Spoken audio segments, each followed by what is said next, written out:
caso me avisan a la 1:10. Ya. Entonces, estábamos viendo este cuadrito, ¿cierto?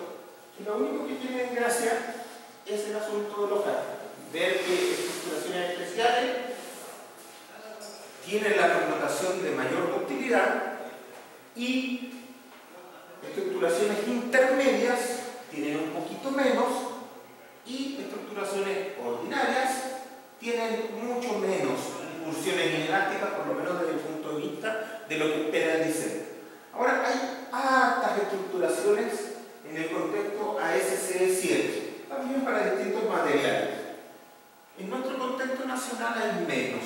Nosotros, cuando hablamos de estructuras habitacionales, típicamente vamos a estar metidos en lo que son los muros del nivel armado, para edificios muy comunes, ¿cierto? Muros, edificios bajos, muros de corte, edificios altos, muros de flexo-compresión, pero muros al fin y al cabo, que es lo que usamos en Chile. En estructuras industriales, todo es de acero, salvo las fundaciones, o lo que no se puede hacer de acero, por ejemplo, estructuras funcionales, estructuras hidráulicas, por ejemplo, sentinas, cosas de ese tipo, estanques pretensados, cosas así. Lo que no se puede hacer de acero se hace de hormigón, pero típicamente se usa el acero porque siempre se ha pensado que el montaje de acero es mucho más rápido y lo que interesa en la industria es que la cosa funcione rápido porque la plata está en el tiempo. Eso hoy día ha cambiado un poquitito, ya no es tan claro porque la industria del prefabricado ha avanzado mucho, entonces hacer una nave grande con prefabricados hoy día también es una posibilidad real. Hacer fundaciones prefabricadas también es una posibilidad real. Muros de contención prefabricados, hay tantas cosas que se pueden hacer prefabricadas y todas esas cosas tienen un valor no tan alto como material, ¿cierto? Pero tienen la misma ventaja del acero desde el punto de vista del montaje. Ahora, lo que se dio en el 27F, y hay que decirlo, es que los prefabricados se portaron muy mal. Pero, en defensa de eso, dado que yo no vendo prefabricados ni acero, hay que entender que los prefabricados no se portaron mal per se. ¿Ya? Hay una mala interpretación de eso. Se piensa que el prefabricado es malo, pero no es así. ¿Ya? El prefabricado normalmente no tiene ductilidad. Por lo tanto, si usted le va a pedir ductilidad, la está embarrando. Sobre todo si no se la entregó. Pero si no le pide ductilidad, el prefabricado se porta como cualquier otra cosa perfectamente bien.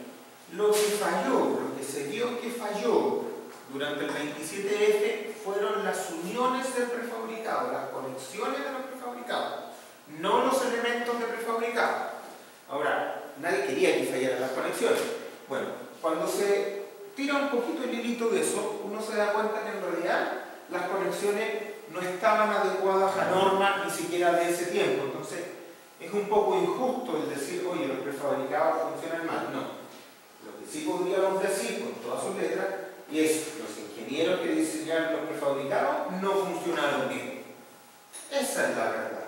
¿Ya? Entonces, podemos cambiar los ingenieros y los prefabricados se portan mejor, o esos ingenieros tendrán que diseñar mejor. Ambas cosas pueden hacer que el prefabricado se comporte mucho mejor. ¿Ya? Lo que quiero dejar claro es que no es culpa del prefabricado por sí. No es eso. Bien. Sigamos avanzando. Aquí hay otra tabla que no se lee, ¿cierto? Pero les voy a contar lo que tiene la tabla.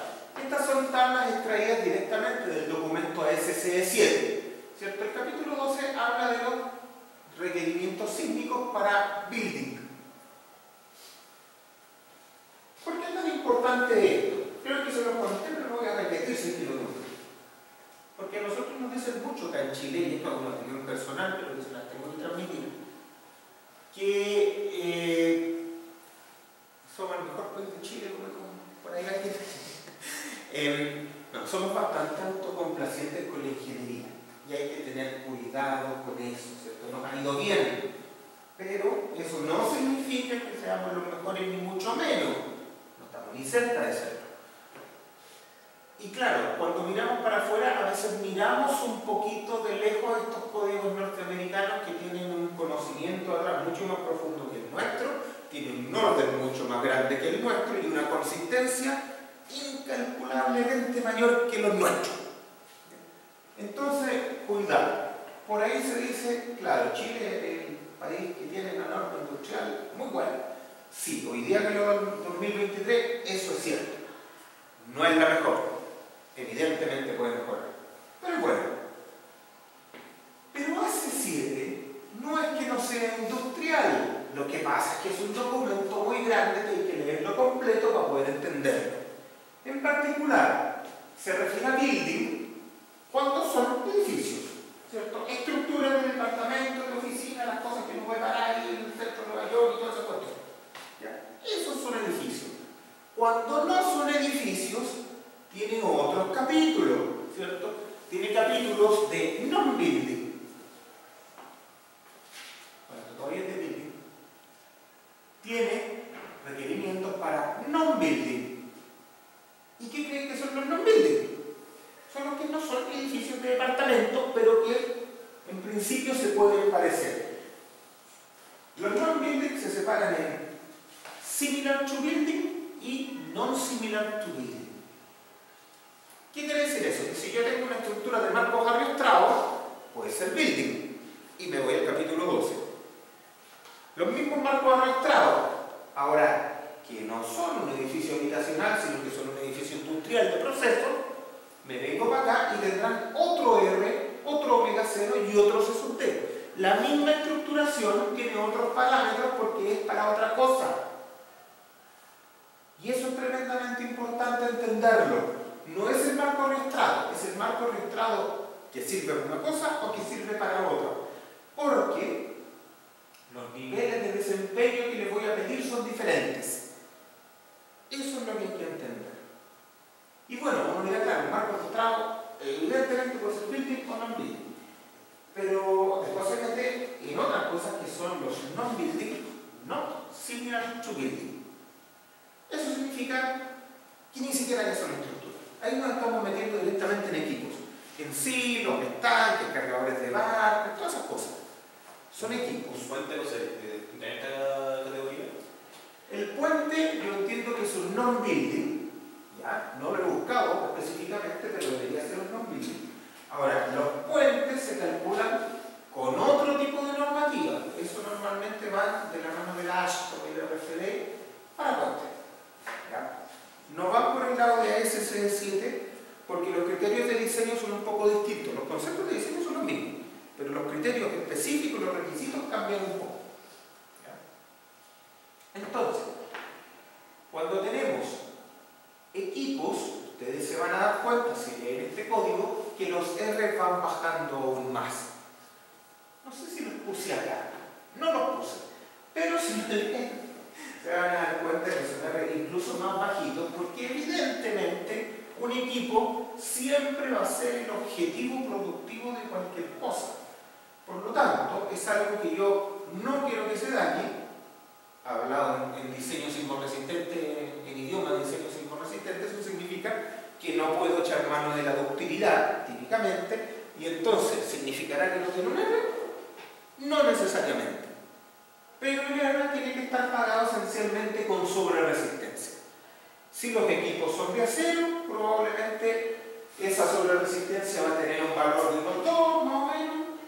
Si los equipos son de materiales más hinchados, de FRP, HDPE, alguna cosa plástica, probablemente va a ser aún más bajo. Pero son consistentes con lo que uno espera. El equipo no debe tener daños para niveles de diseño estándar. Eso es lo más normal del mundo. Desplazamientos y distorsiones de entrepiso.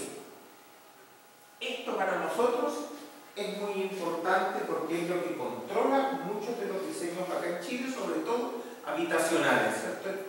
Aquí hay que comentar algo, y hay que comentarlo con altura de mira, y es la forma en que trabajan las deformaciones y distorsiones de piso nuestra normativa no necesariamente es la mejor, no necesariamente es la más aceptada a nivel mundial.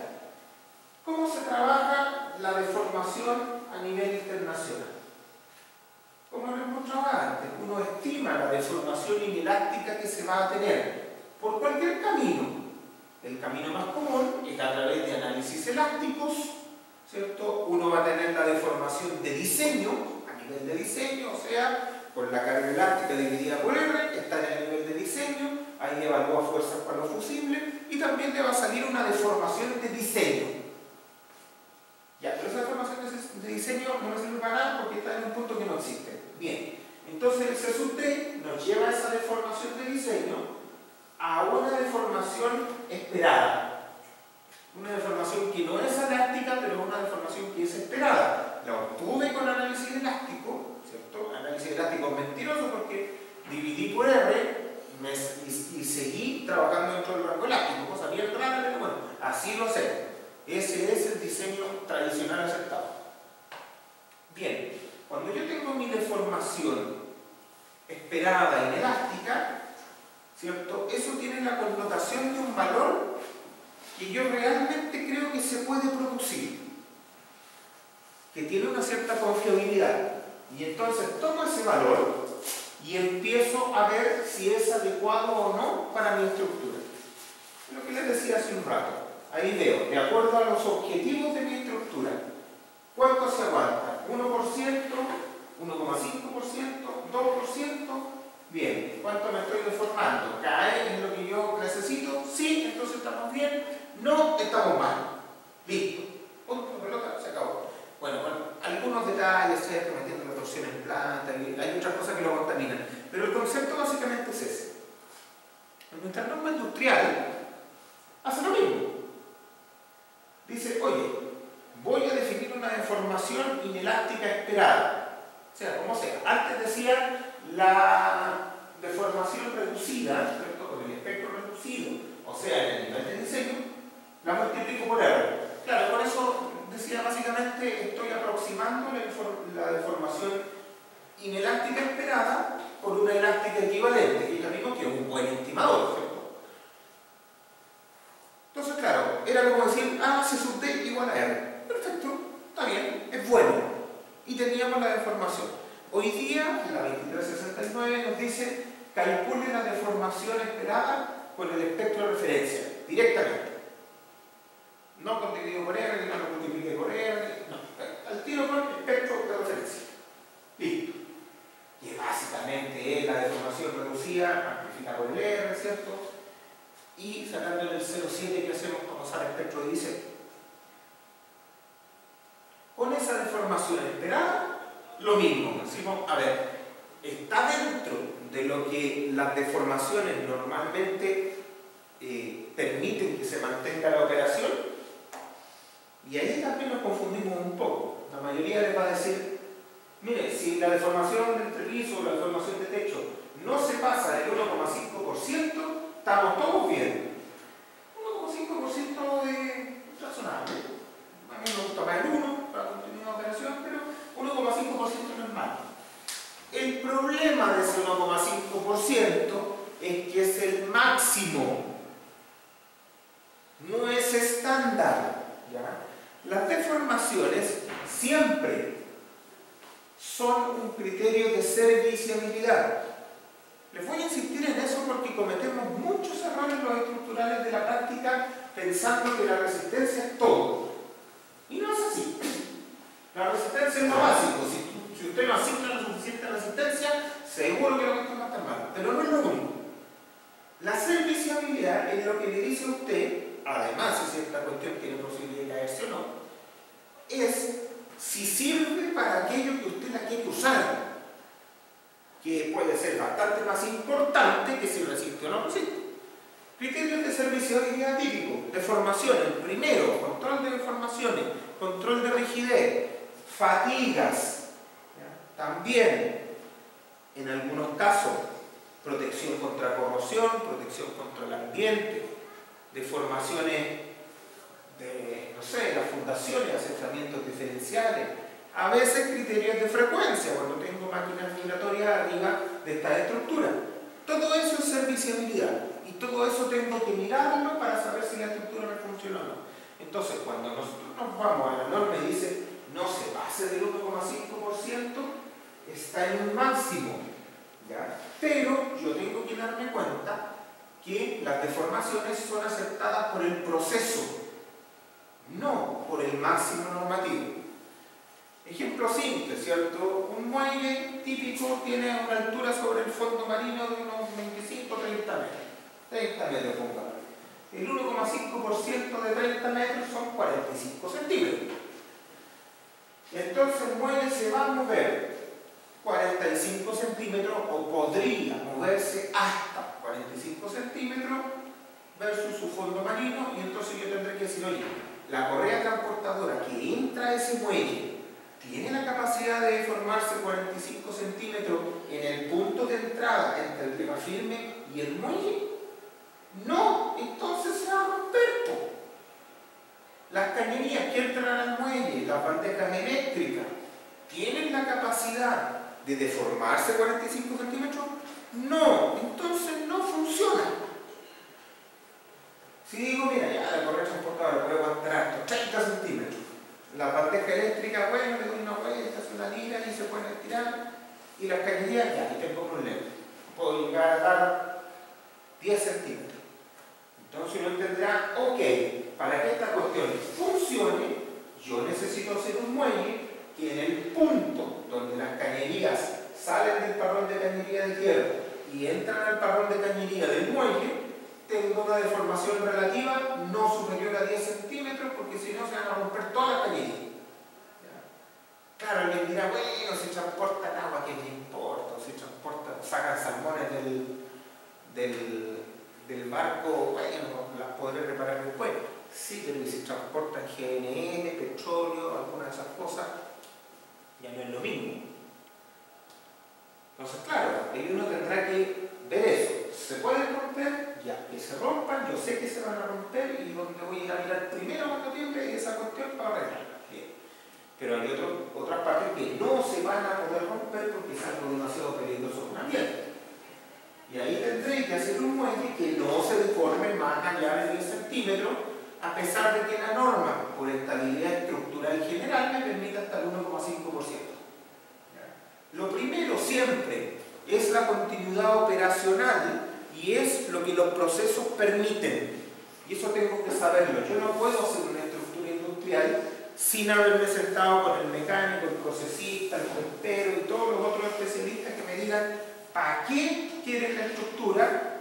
¿Qué equipos se van a poner ahí? ¿Cómo funcionan los equipos? ¿Cierto? ¿Y cómo esperan ellos que esta cuestión opere? ¿Ya? Normalmente los procesos industriales van a salir equipos que a poco uno no sabe cómo funcionan. Pero desde el entendimiento de que el mecánico a uno le diga, oye, mira, este funciona así, uno dice, ¿sabes? Esta cuestión va a chorrear salmuera. Listo. Entonces me tengo que preocupar de dónde se va a mostrar esa cuestión, si eso puede significar algún tipo de carga adicional, ¿cierto? O una correa transportadora, entonces, aquí va a tener el motor, ya, entonces el motor, esa cuestión va a vibrar. Tengo que preocuparme de no acoplar las frecuencias de la estructura con el motor. O, mira, aquí va a haber un motor, un reductor y una polea de motriz. Ya, entonces tengo que preocuparme que en ese sector las deformaciones relativas entre las tres cosas tienen que ser las mínimas posibles, porque si no, se me va a desalinear el motor y va a empezar a bajar su vida útil y su duración. Todas las cosas que se desalinean empiezan a morir rapidito. ¿Ya? Todo ese tipo de cosas tengo que preocuparme. El hormigón, bueno, si tengo que hacer una fundación en un suelo común y corriente, una arena que no importa a nadie, podré poner un hormigón ahí, un G20, G25 típico. Pero si voy a meter una fundación en un terreno salino, portuario, donde la napa sube y baja, hay agresión de sulfato, ciclo lleno de hielo, no puedo usar un G20 porque tengo problemas de durabilidad. ¿Qué tengo que usar? Como mínimo.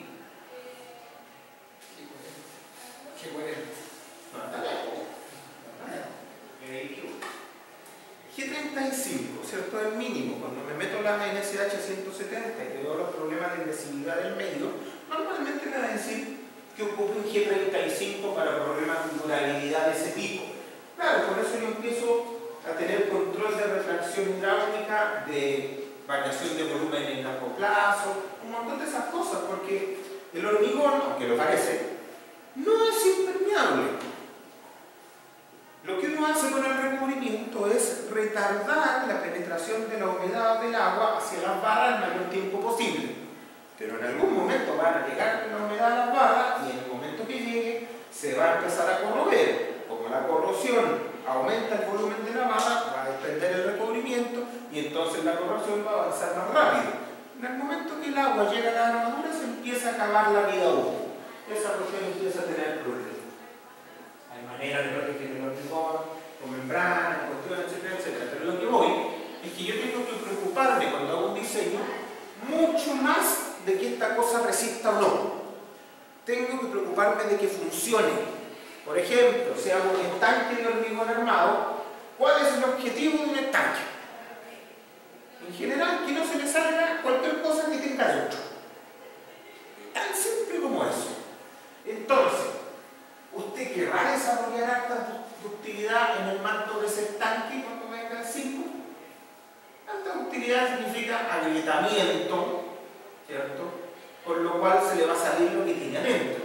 Bueno, hay gente que dice que sí, a mí me parece que no es razonable. ¿Ya? Y el sismo parece que también opina lo mismo porque lo abrieta y se sale el agua. ¿Ya? Pero usted tiene que saberlo y con eso tendrá que decir, ya voy a tener que controlar cierto tipo de cosas. A lo mejor no voy a controlar el tamaño de grieta, el tamaño de fisura. Ya, el tamaño de fisura lo tendré que controlar para poder ser normal. Ya, pues si se me agranda la fisura, se me sale el agua, no me sirve. Pero para sismo, seguro que yo no voy a querer salir del rango elástico. Entonces a lo mejor puedo aguantar una fisura transitoria más grande, pero no que el estanque salga del rango elástico porque se me va a salir lo que tiene envuelto. Ese tipo de cosas, que aquí en una sala parecen que se caen de madura, cuando uno está en la oficina y tiene que echar los planos bien y lo tiene con la pistola en el pecho, todo eso se olvida. En la oficina uno llega, mete todo al saco, lo aprieta el botoncito y como cualquier simio sale cualquier cosa. Uno tiene que llegar pensado de la casa. Porque no va a tener suficiente tiempo en la oficina. Por eso todas estas cosas son conceptos que hay que madurar desde antes. Lo que yo necesito es lo que tengo que obtener. Pero si yo no soy capaz de definir lo que se necesita, tengo que hacerme asesorar por la gente que sí lo sabe. En la parte habitacional es fácil, eso se llama arquitecto y está siempre encima corriendo, así que usted va a tener información. En la parte industrial, esos son los mecánicos, los procesistas, los paiteros y el cliente. Y a veces ninguno de esos sabe para qué quiere la cosa. Entonces ahí tiene que tener más cuidado, tiene que preguntar. No es tan fácil. ¿Ya? La gente a veces tiene cara de que sabe, pero no sabe. ¿Ya? Muchas veces se van a encontrar con gente que habla con confianza, ¿no? Pero no necesariamente sabe lo que está diciendo. ¿Ya? Entonces uno tiene que preguntar para poder tener una buena idea de qué se quiere. Esta lata es importante, ¿ya? Porque precisamente en la práctica tenemos problemas con la serviciabilidad. Desde las deformaciones arriba. Desde la gente que se le olvida el control de las informaciones hasta todos los demás que les he mencionado, que más se olvida todavía. Ahora, hay códigos, por ejemplo, el ASCE7, que además controla distorsiones de piso, ¿cierto? Potenciales giros, torsiones, ¿cierto? De los pisos, y dependiendo del nivel de importancia de la estructura. Ahora, siempre el objetivo de esto va a ser el control de daño, ¿ya? Están anotados, sí, estabilidad estructural, control de daño no estructural, el confort de las personas. Claro, a veces uno no le da mucha importancia a esto último, que es el confort de las personas, que tiene que ver con cómo perciben esto. Desde el punto de vista de los sistemas de protección, por ejemplo, el aislamiento sísmico produce mucho confort desde el punto de vista de que es muy común que cuando uno está en un edificio con aislamiento ni siquiera se dé cuenta que está temblando fuerte. El edificio de alguna manera empieza a flotar en los aisladores y entonces uno no se da cuenta, las aceleraciones no son muy grandes, ve la gente correr por afuera Entonces, ese tipo de cosas también tienen un cierto valor. ¿Ya? La tranquilidad, en algunos lugares como los hospitales, tienen más valor, porque cuando uno lo están operando no quiere que esté temblando. Entonces, todo ese tipo de cosas empiezan a tener más valor, ¿ya? Con los sistemas de protección. Pero en general, cuando no tengo sistemas de protección, esto tiene que estar bastante controlado. ¿Cuál es el problema de esto? Que nosotros estamos presuponiendo y dando por hecho que siempre el control de daño se produce a través del control de deformación. Y eso no es cierto. La gran mayoría de las veces es suficiente el control de deformaciones, pero no siempre. Cuando yo tengo equipos sensibles, el hacer una estructura más rígida, porque eso significa controlar las deformaciones, significa que yo puedo tener mayores aceleraciones en cada uno de esos pisos. Y eso también es un problema. Por ejemplo, ¿cierto? Cuando pensamos en los telescopios del norte, esos son los proyectos que ponen en el norte de Chile, que ponen espejos gigantescos, ¿cierto? Y que quieren que no se muevan por nada, pero lo ponen en el país más cívico del mundo. Uno dice que hay algo raro. Pero ahí el objetivo es que esos espejos no se muevan, no tengan aceleraciones perceptibles, porque se descalibran enteros, mal ser. Entonces, por ejemplo, los que se han puesto en el norte tienen sistemas de aislamiento en tres direcciones. Y entonces el espejito viene un círculo y se da cuenta que está temblando. Y todos felices. Pero ahí el problema ya no es tanto de deformaciones, sino tratar de cuidar el espejo. Hay diseños que son así de específicos. No todos lo son, por cierto. Pero aparecen ese tipo de cosas. Entonces, cuidado con dar por hecho que siempre las deformaciones son el único indicador de daño. La gran mayoría de las veces lo son, pero no siempre. Hay veces que no. Factor de redundancia. Esto es algo que no ocupamos en Chile, pero me gusta decírselo. Nosotros damos por hecho que nuestras estructuras son suficientemente redundantes. ¿Qué significa eso? Que cuando algún elemento falla, la carga que llevaba se puede traspasar a otros elementos que son capaces de mantener la estabilidad del edificio. Normalmente eso es así, salvo en elementos principales como columnas, ¿cierto? Las columnas normalmente cuando colapsa toda la cuestión. Pero, desde el punto de vista del sistema resistente a cargas laterales, esto es bastante cierto en estructuras medias a importantes, pero no es cierto en estructuras chicas. Entonces hay que tener cuidado con esto. Los gringos, ¿cierto? Y otros países tienen una graduación del R. Entonces, básicamente dicen, si usted no tiene redundancia, este factor es distinto de 1. Si usted tiene redundancia, este factor es 1 y no le importa a nadie. Pero si usted no tiene redundancia, este factor puede llegar a valer 1,3 y entonces me limita el R. Algo que es bastante inteligente, bastante razonable, bastante numérico, pero no lo tenemos acá. Ojo, el R, la producción total y la sobreresistencia también depende de la redundancia. Depende harto de la redundancia de hecho. Y nosotros la damos por hecha acá en Chile. Y no está siendo. Entonces hay que tener cuidado con esto. Hay estructuras que son poco redundantes porque yo no necesito darle redundancia a todo. ¿No le gustó? Pero estoy así. Nosotros vamos por hecho que todo es redundante, pero no todo lo es. ¿Cierto? A veces, ¿cierto? Yo puedo tener un galpón de 20 manos y puedo arrastrarlo en un solo mano porque todos los demás están agarrados de ese mano. Y es válido. Pero la redundancia de ese edificio es muy limitada o derechamente no tiene. Los gringos para algunas cosas son menos redundantes. Aquí cuando hacemos, por ejemplo, marcos, edificios de marco, todos los marcos son sísmicos. Eso es lo normal. Todas las columnas son de marco y listo. Los gringos no. Los gringos tienen el perímetro del edificio por fuera con marco sísmico. Y adentro las columnas son columnas colgadas. Las columnas colgadas son las columnas gravitacionales que no tienen conexión de momento con las vigas y solo resisten cargas verticales. Por lo tanto, ellos tienen solo el perímetro, fachada con marco sísmico. Eso significa que tienen menos redundancia. Igual tienen alta redundancia, pero tienen menos. De eso se trata, en las estructuraciones que uno hace, no todo es sísmico. El sistema resistente a cargas laterales es una parte de la estructura, no es toda la estructura. Normalmente, cuando hablamos de marcos, son las vigas y columnas del marco. Y van a aparecer otras columnas que son columnas colgadas, y van a aparecer otras subestructuras que son estructuras estáticas, ¿cierto? Lo mismo en los marcos arrastrados concéntricos. Las columnas, ¿cierto?, a las que llegan los arrastramientos, ¿cierto?, las diagonales sísmicas, son las columnas del sistema resistente a cargas laterales, y las otras serán columnas colgadas. No son parte de ese sistema. El asunto es, si yo tengo una caja de escala de 4 patas, y supongamos que la arrastro por las 4 caras, claro, no se puede, porque si no, no puede entrar la gente en la escalera, pero supongamos que la arrastro por las 4 patas. Con las 4 caras. Ya, entonces dice, cuando el sismo va por un lado, hay 2 planos resistentes. Ya, pero hay una columna más a cada lado.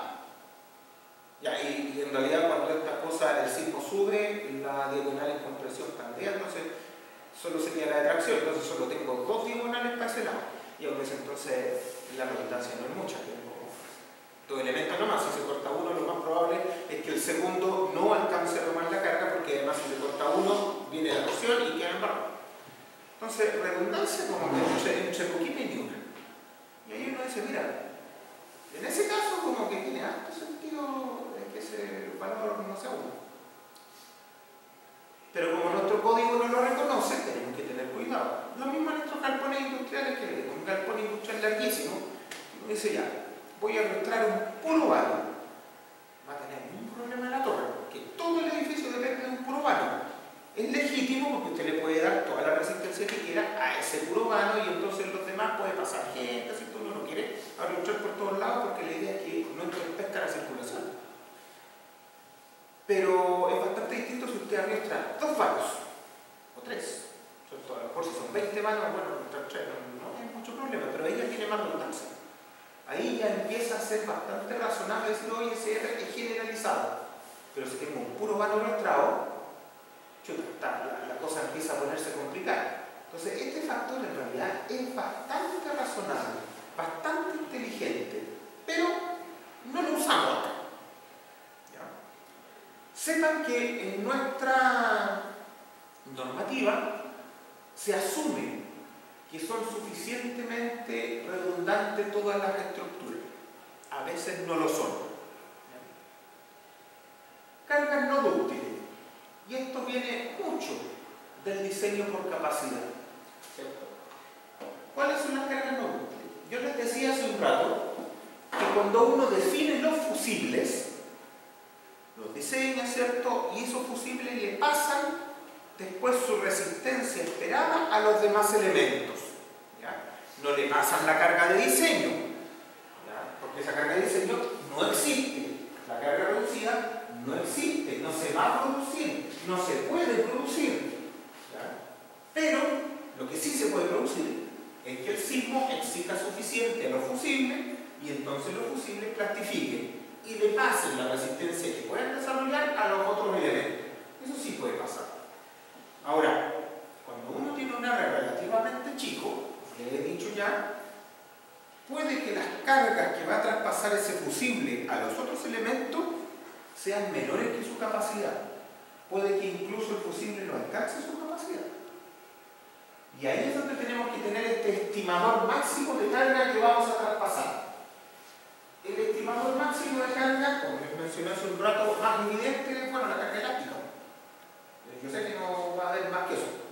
Pero uno mejor es la carga o la resistencia real que yo espero de la estructura. O sea, omega 0 veces más grande que la carga de diseño que estaba producida. Y ese es el estimador que aparece aquí, que también aparece en AC7. ¿Cierto? Que dice, mira, para cosas que no son fusibles y que no deben fallar, pero que no voy a diseñar por capacidad, puedo evaluar la componente sísmica en esos elementos, ¿cierto?, mediante esto. Que es decir, mira, las cargas horizontales sísmicas las voy a amplificar por omega 0 porque es el aumento que yo espero de cargas en ese tipo de estructuración en particular. Y las cargas verticales no le hago nada. No, claro, porque las cargas verticales nunca fueron reducidas. Las horizontales fueron reducidas, no las verticales. Por lo tanto, las verticales las dejo como estaban.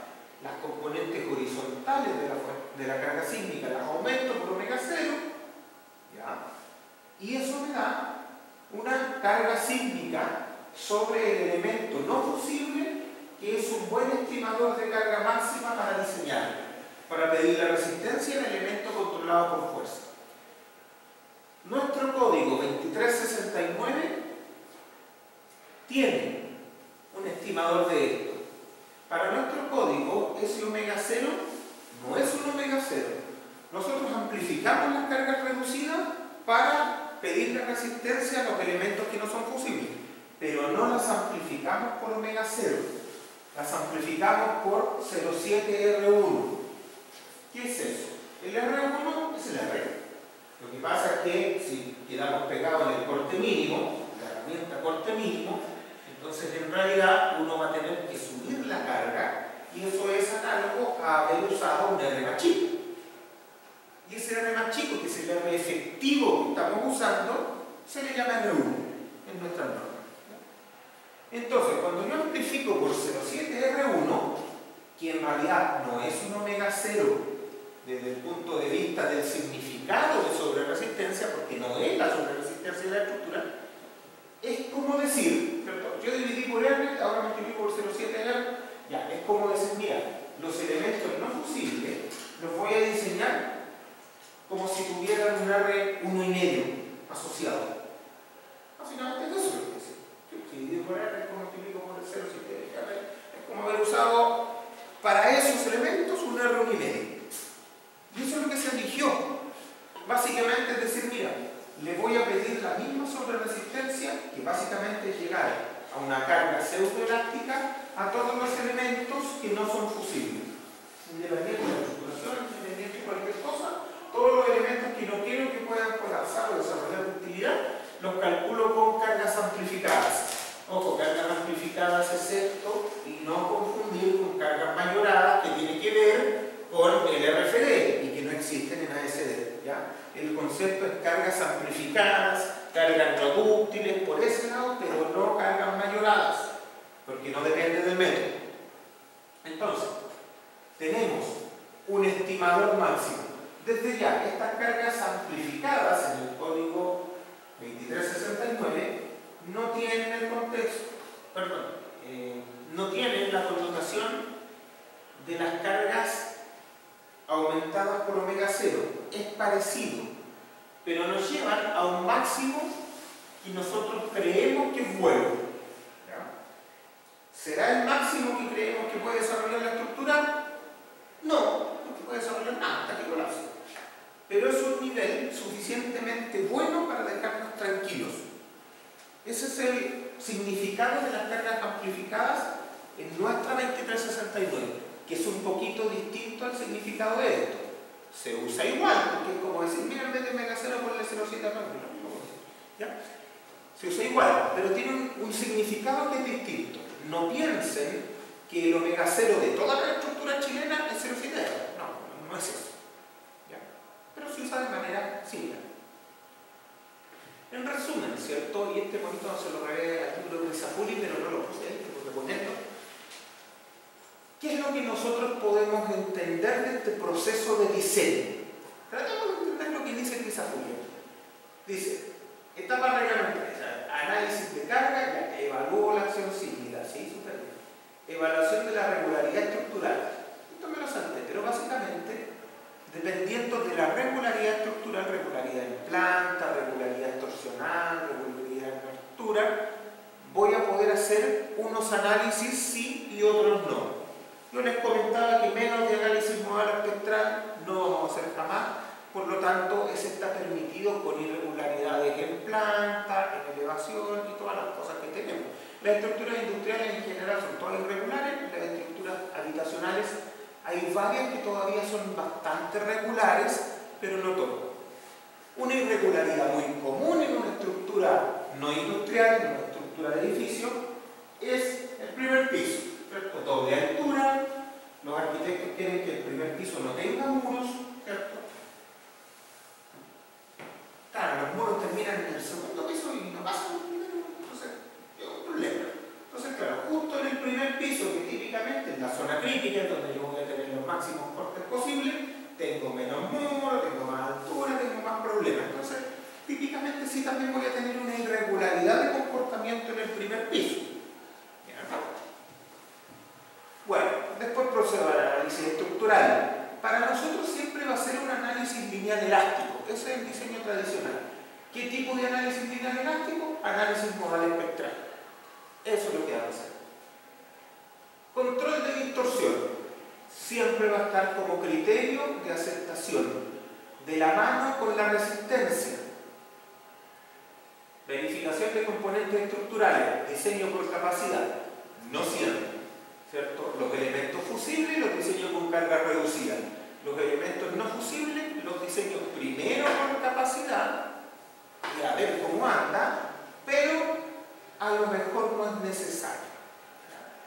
O los elementos que están controlados por fuerza aquí en Chile y en estructuras industriales normalmente no llegan al diseño por capacidad.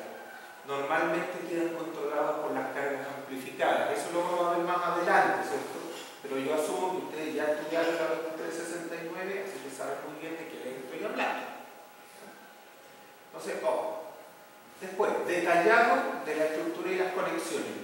Ojo con esto, cuando se habla de detallado, se habla precisamente de este control de la zona de ancho espesor y sobre todo el detallamiento vienen las conexiones. Aquí hay que parar un poco y decir cómo funciona la industria nacional.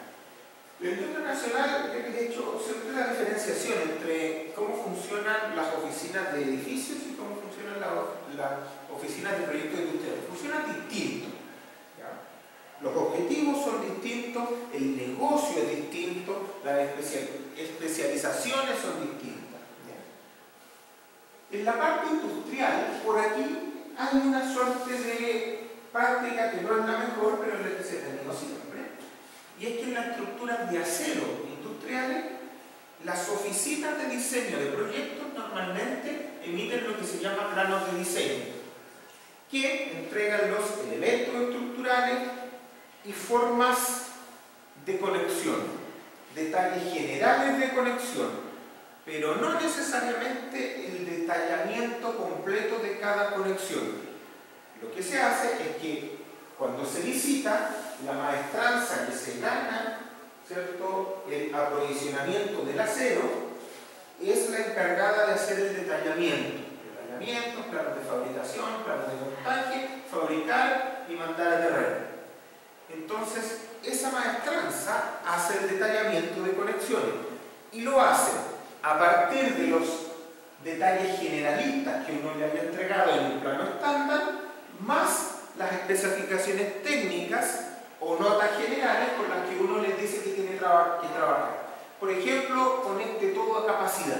Eso es algo súper común. Es una tontera, pero es súper común.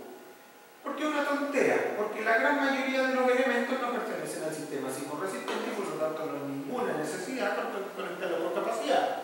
Y aquellos que pertenecen al sistema sismorresistente podrían ser conectados por capacidad, pero no todos lo requieren. Entonces, hay que ver cuál es sí y cuál es no. Bueno, esa parte hace que sean las maestranzas típicamente las que hacen el trabajo de diseño fino de la conexión, el detallamiento, ¿cierto?, la fabricación y todas las cosas. Eso puede causar que las conexiones, primero, no sean las que yo pensé que iba a tener en la estructura, y también podría ser de vez en cuando que no sean suficientes. Entonces es un problema. Hoy por hoy se entiende que el responsable de todas maneras es el diseñador del edificio. Si no validó las conexiones, es tema de él, es problema de él, pero igual es su responsabilidad. ¿Cómo lo resuelvo yo? Fácil. Las conexiones que realmente son importantes, normalmente las del sistema sismorresistente, las detallan los planos y que las construyen de esa forma. Y las que no son importantes, que son las de vigas de piso o cualquier otra cosa, que las gana el detallador con sus detalles estándares porque no le interesan a nadie. es una práctica suficientemente segura, pero también exige un trabajo mayor al que típicamente uno puede vender, porque esto también hay que entender que es un trabajo, ¿cierto? Cuando uno llega a la oficina, uno tiene que producir más de lo que cobran por uno, porque si no, no es negocio, ¿cierto? Entonces, tiene que ser capaz de entregar el trabajo que se le pide en los rangos de tiempo adecuados para ello. Si yo voy a hacer más del alcance de los proyectos, tengo un problema porque eso no es cobrable. Si voy a hacer menos, bueno, un problema mayor porque entonces estoy cobrando algo que no hice. ¿Ya? Pero el tema es, aquí normalmente es que uno dice, bueno, ¿y por qué no voy a calcular las conexiones? Porque no se las van a pagar. Y a lo mejor ese no es un problema para usted, pero sí un problema para la empresa que lo contrató. Entonces aquí hay cosas que con el tiempo hay que ir limando un poco más. Hay problemas todavía en esto. Cuando hablamos de hormigones, ahí la cosa es más fácil, porque en el hormigón, bueno, no es tan fácil. A ver, normalmente los planos llevan una lista de barras y uno especifica cada barra en los elementos de hormigón armado. Ya, uno no pone póngale 4 fierros del 16 a ver, no, dibuja los fierros, pone una tabla y dice el fierro tiene tan largo, tiene tan doblado en el extremo, tan doblado en este otro, la marca es tanto, se detalla completo. Eso es lo más normal en hormigón armado. Cada fierro tiene que estar identificado y con eso no hay ningún problema. Ahora también hay algunos planos, a veces sobre todo si vienen de afuera, que solo detallan de manera general, con indicaciones, las armaduras y no hacen listado de barras. También ahí hay un problema porque hay un proceso posterior entonces, que es el detallamiento de armaduras. Que es parecido al detallamiento de las conexiones, pero hay que hacer el detallamiento de armaduras para poder fabricar las armaduras y mandarlas a terreno, o para que el terreno las fabrique. Entonces, igual hay algo que hay que hacer ahí. Normalmente eso va hecho desde la oficina de diseño, pero a veces voy a necesitar un intermedio que lo haga, un intermediario. El diseño por capacidad, ¿cómo lo aborda? ¿Cierto? ¿Cómo lo aborda Crisa Julia? Dice, por ejemplo, componentes dúctiles. Ya, los elementos controlados por deformación. ¿Cómo se calculan? Fácil. Se les pide una RU, resistencia requerida por el método del RFD, que es igual a las cargas mayoradas, ¿cierto? Más la componente sísmica reducida. Y tiene que ser menor que la resistencia disponible en el RFD. Fácil. ¿Cierto? Ahí está. Ojo. Carga sísmica reducida. El EH, carga sísmica reducida por R. Detallado para asegurar el comportamiento dúctil, perfecto, porque si no, no me sirve el componente. Bien, componentes frágiles o elementos controlados por fuerza, que se llaman hoy en día, ¿cierto? Hoy en día dice. Resistencia requerida, acciones sísmicas con sobre-resistencia, ¿cierto? Las cargas amplificadas. Primer estimador, carga amplificada. Aquí por omega 0, en nuestra 2369 por 0,7R. Y acciones sísmicas limitadas por capacidad. El mínimo de estos es el que queda. Claro, porque cualquiera de los dos que se produzcan controla la reacción del elemento controlado por fuerza. ¿Ya? Por lo tanto, el mínimo de estos dos es el que manda. Para nosotros va a ser lo mismo. Es el mínimo entre el diseño por capacidad y por carga amplificada. Después, asegurar comportamiento elástico, detallados son requerimientos especiales por ductilidad. Ojo acá. Ojo con lo que sale. En general, dice componentes protegidos, ¿cierto? O componentes controlados por fuerza, no requieren ductilidad, por lo tanto, no necesito detallado de ductilidad en ellos. Componentes dúctiles o controlados por deformación, es en ellos donde necesito el detallamiento dúctil. Se los menciono una y otra vez porque este tema da mucha confusión en la práctica. Y también vamos a ver una suerte de confusión en esto cuando analicemos un poquito más la norma 2369. Bien. Esta presentación se me acabó, me duró un montón, pero se me acabó. Y ahora vamos a la otra. ¿Qué tengo?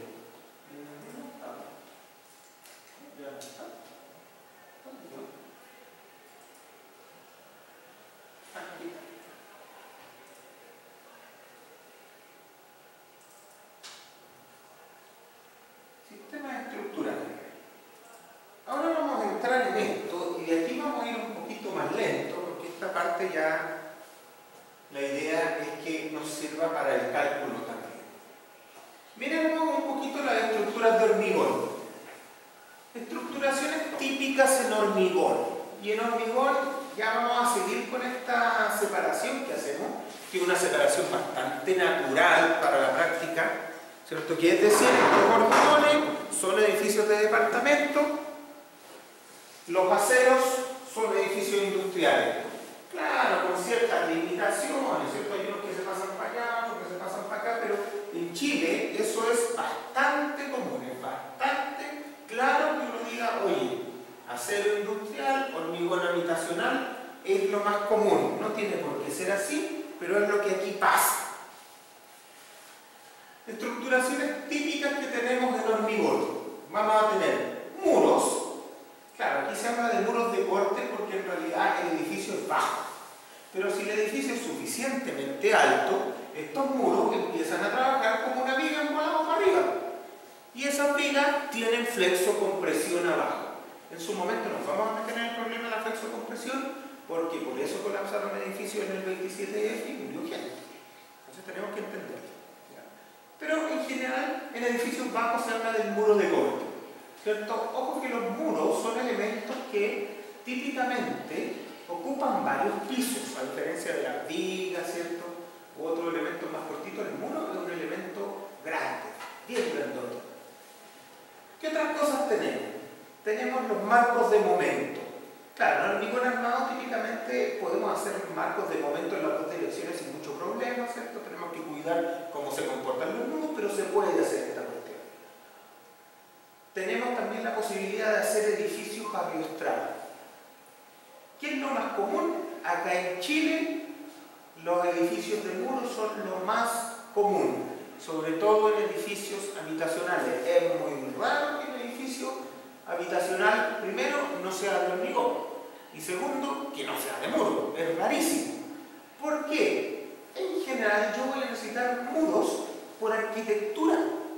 Igual tengo hartos muros por arquitectura. Por ejemplo, el muro que separa un departamento del otro, yo le pongo un muro de hormigón, no le vamos a poner un tabique, ¿cierto? Para pasar de un lado a otro. Y el muro que limita su departamento de las áreas comunes, el pasillo de afuera, ¿cierto? También es un muro de hormigón. Entonces hay muros que son medio forzados. Como esos muros están forzados, típicamente también los usamos como muros estructurales. ¿Ya? Entonces, lo que se van a encontrar aquí son muros estructurales muy comúnmente. Edificios de marco. Esto ya es más interesante en edificios de oficinas. Porque en edificios de oficinas, a diferencia de los edificios habitacionales, yo lo que quiero son las mayores plantas libres. Siempre el edificio de oficina va a venderse por planta libre, por lo tanto quiero las columnas más chicas y la mayor versatilidad de espacio, ¿cierto? Hoy día ni siquiera tienen muros perimetrales porque está el muro cortina, ¿cierto? Que se le ponen vidrios por fuera a las cuestiones, no se le ponen muros. Entonces, ni siquiera tenemos muros por el perímetro, no tenemos nada. Entonces, es muy común tener marcos en edificios de oficina. O en edificios de oficina sí se está empezando a aceptar un poco el uso de acero. Bueno, porque la columna sale aún más chica. Pero el acero lo tenemos que arrastrar para el efecto de la 433. No podemos hacer edificios de marcos de acero. No es que sean malos, es que hoy día la norma los deja en mucha desventaja. Por lo tanto, para 433, concepto habitacional y oficina, vamos a tener que hacer edificios de acero arrastrado. Edificios de hormigón arrastrado, rarísimo, no pasa. Así que ni lo pequeño. Muro de corte versus marco de momento. Un comentario necesario. El muro, bueno, no es un muro de corte, en realidad lo he leído mal. No es un muro de corte. El muro, ¿cierto? Cuando es suficientemente alto, trabaja como una viga. Y como una viga en volado, ¿cierto? Tiene este perfil de deformaciones. Básicamente las curvaturas más grandes están abajo, pero los giros más grandes están arriba. Porque acá abajo el giro es cero, por lo tanto las curvaturas son más grandes, pero se van acumulando hacia arriba. Entonces arriba voy a tener estos giros más grandes. Lo que me va a conducir a que los drifts entre pisos es arriba que abajo en un edificio de muro. En un edificio de marcos de momento, lo común es que sea exactamente al revés. Claro, porque el corte se va acumulando hacia abajo, por lo tanto, los marcos de abajo se deforman más que los marcos de arriba.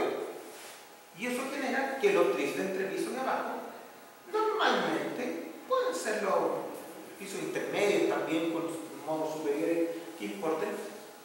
Normalmente los pisos de abajo van a tener más deformación que los pisos de arriba. Los de arriba casi no van a tener deformación de entrepiso. Pero ¿qué pasa si yo mezclo estos dos sistemas? ¿Qué es lo que pasa siempre? Claro, porque ¿cuál es la forma en que esto se resuelve comúnmente? Uno dice, mira, ¿sabes qué?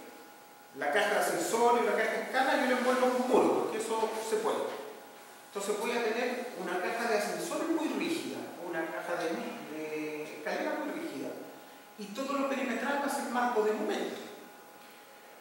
Entonces, claro, ¿cuál es el sistema sismorresistente? Bueno, el sistema sismorresistente será lo que aporte más a la resistencia lateral en ese piso. En los pisos bajos, típicamente va a ser el muro. Y en los pisos altos, en realidad también. Cuando uno tiene una caja de ascensor y una caja de escalera, típicamente va a ser lo más resistente de todo el edificio. Y ojalá uno la pueda poner al medio o en el centro de rigidez para que el edificio no tenga torsiones tan grandes. Pero perimetralmente va a tener marco, o a lo mejor puede tener en estas construcciones híbridas, puede tener una caja de ascensores muy rígida y a lo mejor todas las columnas del perímetro son columnas colgadas de acero, también es posible. ¿Ya? Pero si ese marco de momento va a tener un problema grande de compatibilidad, porque la deformación natural del marco momento es drift chicos arriba, drift grandes abajo, y el muro es drift nulos abajo, drift grandes arriba. Por lo tanto, al mezclar estas dos cosas, usted se va a dar cuenta que arriba, en realidad, en vez de que el marco ayude, el muro se va a estar llevando el marco y van a trabajar en direcciones contrarias. El muro va a estar deformando el marco. Entonces, a pesar de que tenga mucha deformación, el marco va a ser por compatibilidad geométrica y no por carga sísmica. Entonces, empiezan a pasar cosas raras. Lo mismo acá abajo, ¿cierto? Acá abajo, todo lo va a tomar el muro y entonces esto no va a tener deformación porque el muro no se lo permite. Entonces en realidad aquí abajo, de alguna manera, el marco no va a tener ninguna operación lateral y toda la carga va a estar en el muro. Claro, porque la compatibilidad de deformación a través de la losa me exige que la deformación sea el mismo en otro sistema. No puede cambiar. Entonces, ojo con este tipo de estructuraciones combinadas, híbridas, que se dan por necesidad. Empiezan a pasar a veces estas cosas raras. ¿Cierto? Aquí uno ve claramente, cuando trata de compatibilizar estas cosas, este efecto de que arriba, bueno, el marco se va a deformar por efecto del muro, y abajo el marco no se va a deformar también por efecto del muro.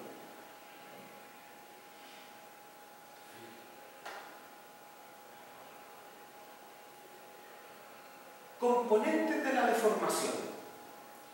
Nosotros en los edificios chilenos casi siempre estamos pensando en esta deformación, en la deformación de corte de los entrepisos.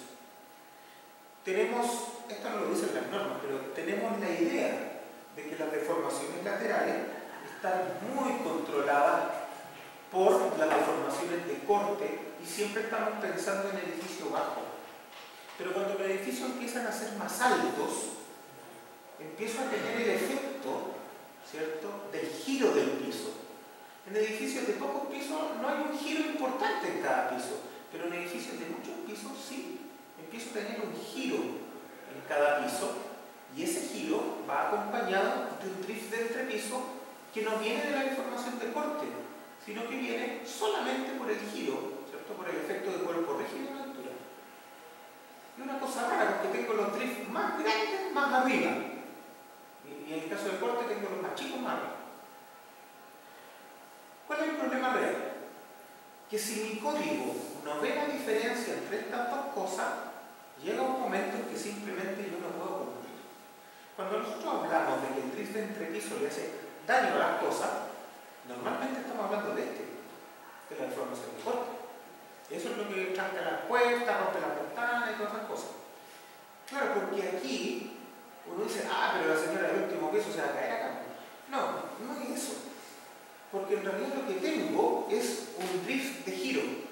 El giro de este piso versus el giro de ese piso, la verdad es que es súper poquito. O sea, el delta de giro es casi nulo, casi no lo veo.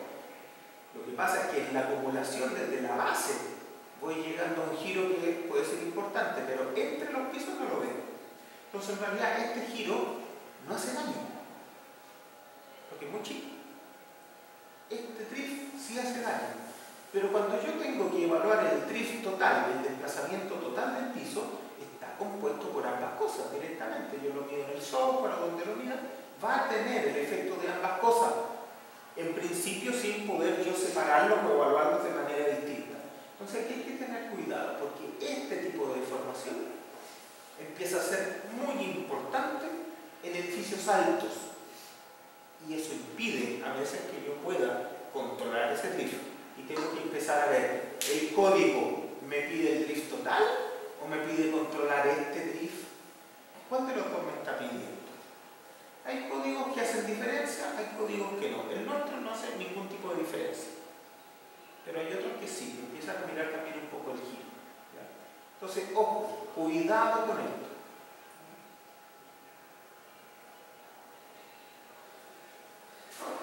Vamos a dejarlo hasta aquí por hoy día. ¿Ya? Vamos a dejarlo hasta aquí y seguimos la próxima clase.